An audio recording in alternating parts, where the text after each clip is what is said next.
بھی ہمارا حصہ ہے. یہ معاملات جو ہے اگر آپ کے دسترس میں نہیں ہے آپ نہیں کر سکتے. آپ آئے قوم کے ساتھ اس کو شیئر کریں. کسی کے حق یا کسی کے مخالفت میں نہیں ہے. یہ کتاب صرف اپنے لوگوں کی حقوق کی پاسداری، اپنے لوگوں کو سمجھانا، اپنے لوگوں کو بتانا کہ آپ کو یہ کہاں سے سلسلہ شروع ہے اور یہ کہاں پہ ختم ہوگا. اس میں صرف اپنے لوگوں کو میں گویا ہوں کہ آئے ہم بیٹھ کے اس طرح کے ایک نتیجے پہ یا پوائنٹ پہ پہنچے کہ جو لوگ باہر سے آ رہے ہیں، پراکسیز ہیں، وہ بھی تو ہماری طرح انسان ہیں. تو ہم ان کے ساتھ بیٹھ کے ان کو سمجھا سکتے ہیں کہ آیا یہ ہمارے مرنے مارنے پہ یہ سلسلہ ختم ہوگا یا ہمارے گھروں سے بے دخل ہونے پہ یہ ختم ہوگا. میں سمجھتا ہوں کہ نہیں، اس کا حل کا راستہ ہے. اس کا حل کا راستہ آپ جیسے دانشور لوگ، آپ جیسے عالم، یہ کسی سیاسی پارٹی کا نہ کام ہے نہ وہ حل کر سکتے ہیں. یعنی میں حیران ہوں کہ اتنی بڑی آبادی کے ابھی سن رہا ہوں کہ بین سیاسی پارٹیوں کا ایک کانفرنس ہوگا، یہ حالات سدھریں گے. یہی کانفرنس تو وزیرستان پہ بھی ہوئے، یہی کانفرنس تو سوات پہ بھی ہوئے، یہی کانفرنس تو بنوں پہ بھی ہوئے، یہی کانفرنسز اور جرگے تو افغانستان میں بھی ہوئے. ہمیں تو ان کا کوئی ثمر نہیں ملا، ہمیں تو اس کا کوئی فائدہ نہیں ہوا، نہ افادیت تو ہمیں، نہ ہم آرام سے رہے. افغانستان میں 3 ملین لوگ مارے گئے، 6 ملین ریفیوجی ہو گئے. تو اگر ریفیوجیز سے مسئلہ حل ہوتا ہے تو افغانستان کا ہوتا ہے. یعنی ہمارے لوگ جب ڈسپلیس ہو رہے ہیں یا کرائے جا رہے ہیں یا یہ جو سارا سلسلہ چل رہا ہے تو اس میں میں نہیں سمجھتا کہ اس کا کوئی حل نہیں ہے. حل صرف یہ نہیں ہے کہ ہم ایک تباہی کی طرف جو جا رہے ہیں یہی اس کا حل ہے. تو یہاں پہ لشکری صاحب، مولانا صاحب یا جتنے دانشور لوگ عالم بیٹھے ہیں، بار بار ان کا یہی کہنا کہ آئے ہم سر جوڑ کے بیٹھ جائیں، آئے ہم اپنے تکالیف کا مداوع کریں. کس طرح کریں، کیا کریں؟ تو یہ جرگوں سے یہ بات حل نہیں ہوتی. آئے ہم کانفرنس کریں، ان کی زبان بولیں اور ان کی زبان ہم سن لیں جو ہم سمجھ رہے ہیں کہ ہم ایک ایسے مقام پہ یا ایسے جگہ پہ پہنچ جائیں کہ ہم اپنی اس دربدری اور اس خرابی کے ہم کسی طریقے سے یہ ہم اپنے حل کی طرف نکل جائیں. تو میں پھر آپ سے گزارش کروں گا کہ آپ اگر سوال کرنا چاہتے ہیں تو پلیز، یا پھر میں مائک کا جو دوسرے صاحب جس کی باری ہے اسی کو دے دوں. کیا خیال ہے؟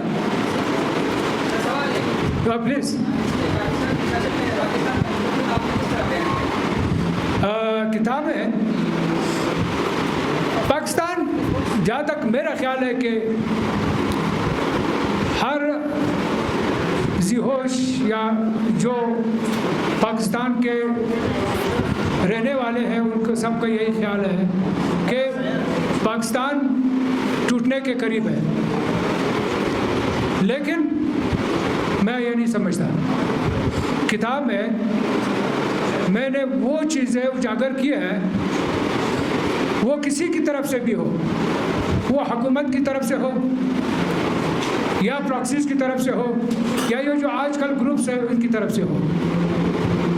لیکن یہ اگر ایک لفظ پہ میں آپ کو بتا دوں کہ جو کچھ بھی ہو رہا ہے یہ پری امریکن سیٹلمنٹ ہو رہا ہے، اور پری امریکن سیٹلمنٹ میں پاکستان کا ہونا ضروری ہے. سوال آپ کا یہی ہے یا کچھ اور اضافہ کریں؟ پلیز.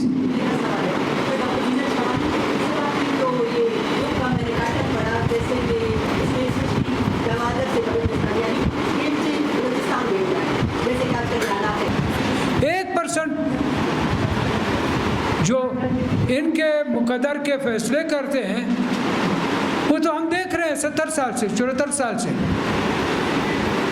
میں تو اب ان سے یہی گزارش کروں گا, یہی درخواست کروں گا کہ آپ بھی ہمارا حصہ ہے. یہ معاملات جو ہے اگر آپ کے دسترس میں نہیں ہے, آپ نہیں کر سکتے, آپ آئے قوم کے ساتھ اس کو شیئر کریں کہ اس میں قوم کسی ایسے نتیجے پہ پہنچے کہ ہم یہ جو کچھ ابھی ہو رہا تھا یہ ہم اس کو ریورس کرتے ہیں. آئے ایک نیا عمرانی فیصلہ ہم اپنا لوگوں کے سامنے رکھیں اور اس پہ عمل درآمد کریں. بلوچ کون ہے, پشتون کون ہے, ہزارہ کون ہے, براوی کون ہے, یہ تو سب سیٹلر کون ہے. یہ بھی تو یعنی مجھے آپ یقین کریں کہ میں یہاں پہ یونیورسٹی میں پڑھا ہوں, میں یہی ڈان کے تھڑے پہ ہم بیٹھتے تھے, وہی ہمارے لوگ جو دوست تھے, یعنی ہمیں پتہ نہیں ہوتا تھا کہ کون بلوچ ہے, کون پشتون ہے, کون سیٹلر ہے, کون ہزارہ ہے. اور آج یعنی قوموں میں نفرت پھیلانا, قوموں کو دور کرنا ایک دوسرے سے. آئے ہم قوموں کو اکٹھا کریں, لوگوں کو اکٹھا کریں. ہم لوگوں کو وہی جو ہمیں ٹھیک ہے یہ آفت ہم پہ آئی ہے, اب اس آفت کا ہم جس طرح بھی مقابلہ کر سکتے ہیں کر لیں. یہ اس سے نہیں ہوگا کہ آرام سے رہو, یہ بولنے سے ہوگا, یہ سمجھانے سے ہوگا, یہ لوگوں کے پاس جانا ہوگا کہ ہمارے حالات اس طرح سدھریں گے نہیں. یہ میری دانست ہے, میں یہ سمجھ رہا ہوں کہ یہ ہونا چاہیے. اور پھر سب سے بڑی بات یہ کہ میرا کتاب کا لکھنا واقعی شاید اس وقت حالات ایسا نہیں تھے, لیکن ایک فیصلہ پروردگار کا ہوتا ہے.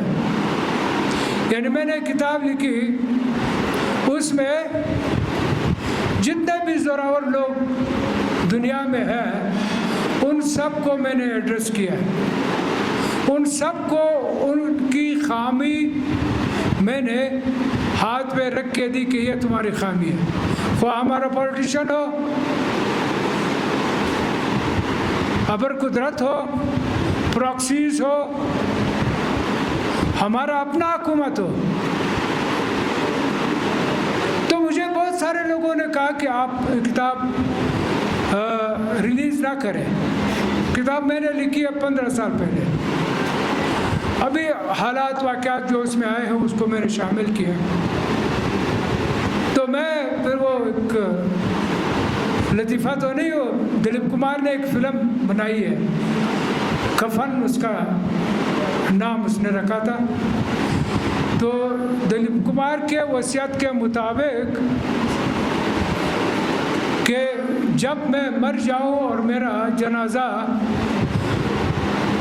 قبرستان جا رہا ہو تو باقی جو آخری سین ہے وہ یہ ہونا چاہیے, تب جا کے فلم ریلیز کروں. لیکن میں اس وقت لوگوں کو یہی کہتا رہا کہ لوگ مجھ سے پوچھتے کہ آپ کتاب شائع کیوں نہیں کر رہے, جو دوست ہیں. میں ان کو یہی کہتا کہ یہ اس وقت وہ دلیپ کمار کے وصیت کے مطابق جب میرا آخری وقت ہو اس وقت پھر آپ چھاپ لیں. لیکن جب میں نے دیکھا کہ یہ میرے موت اور زیست سے زیادہ میرے قوم, میرے علاقے کی بقا, میرے لوگوں کو میرے حالات، قوم کے حالات، دنیا کے حالات پتہ لگنا چاہیے. میرے ساتھ جو کچھ ہوگا، یعنی آپ یہ اندازہ لگا لیں کہ یہ کتاب میں نے ایز اے وصیت لکھی ہے. تو اب آپ کچھ تو آپ کو یہ جو کتاب کے کچھ میرے اپنے خیالات تھے وہ میں نے آپ کے ساتھ شریک کیے. تو اب آپ اگر سوالات ہے صحیح ہے، ورنہ اور میں پھر دوسرا جو اسپیکر ہے اس کو پھر مائک دے دوں. بہت بہت شکریہ، بہت بہت شکریہ.